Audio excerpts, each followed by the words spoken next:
আসসালামু আলাইকুম, আমি ডাক্তার নাজমুল হাসান বলছিলাম। এই যে আজকে পরিচয় করে দিচ্ছি আমার বাবর আলী সাহেবের সাথে। আপনারা কোনো এক ভিডিওতে দেখেছিলেন যে উনি একদিন রাত্রে ওনার হাতের একটা অপারেশন করেছিলেন, যে ঢাকা মেডিকেলে ওনার প্রথম ইনজুরির পরে উনি গিয়েছিলেন। দীর্ঘদিন থাকার কারণে ওনার হাড়ের প্রবলেম হলো, পরবর্তীতে এই বাম হাতের বড় আঙ্গুলের কিছু অংশ কেটে ফেলতে হয়েছিল। তো আজকে প্রায় 3 সপ্তাহ হতে চললো। উনি আল্লাহর রহমতে বেশ ভালোই আছেন। আজকে ঘাটা আমি দেখলাম, আজকে হয়তো ওনার সেলাই করার প্রস্তুতি নিয়ে আসছিলেন, কিন্তু দেখলাম যে ওনার আসলে সেলাই করা লাগবে না, মলম লাগালেই ভালো হয়ে যাবে। তো উনি কিন্তু জানতেন যে আজকে হয়তো স্যার সেলাই করবে, তাই না? জি। তাহলে এখন এই যে সেলাই কিন্তু লাগবে না।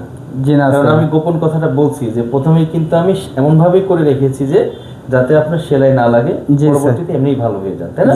কারণ আপনি একটা কথাই বলছিলেন যে আপনার আর্থিক প্রবলেম আছে।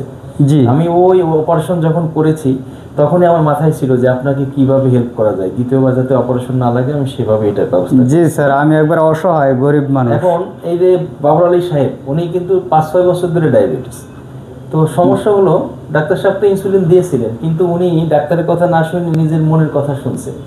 ইচ্ছা হলে ইনসুলিন নিছেন, হ্যাঁ ভালো লাগলে নিছি, নেই নেই ভালো লাগলে দেয় নেই। তো এটা থেকে তো ওই যে পরে ইনফেকশন, ডায়াবেটিস কন্ট্রোল ছিল না, তার ফলে কিন্তু এই সমস্যাটা, তাই না? জি স্যার। তাহলে এই যে আমার কাছে 3 সপ্তাহে আসলেন, এখন তো ডায়াবেটিস একদম কন্ট্রোল, আজকে সুগার দেখলাম। জি স্যার, নিয়ন্ত্রণ আছে।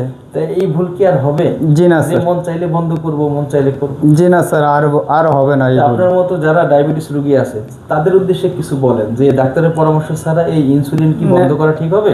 ডাক্তার পরামর্শ ছাড়া আপনারা ইনসুলিন নেওয়া বন্ধ করেন না।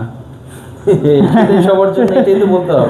জি। এবং এই যে ছোট যে কোনো কাটাছেঁড়া হইলে এটাকে অবহেলা করা যাবে না, নাইলে আমার মতো এই ভোগান্তি ভুগতে হবে।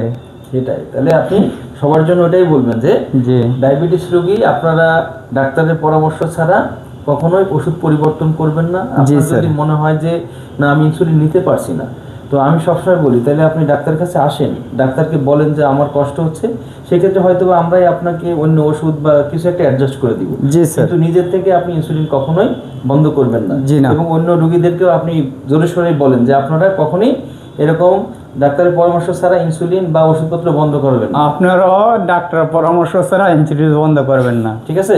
জি স্যার। তাহলে এই হচ্ছে বাবর আলী সাহেব, এই যে হাসি মুখে যাচ্ছে আমার এখান থেকে, ওনার জন্য দোয়া করবেন ইনশাল্লাহ। আমার জন্য দোয়া করবেন, আমি ভালো আছি ইনশাল্লাহ। আচ্ছা, আসসালামু আলাইকুম। আসসালামু আলাইকুম।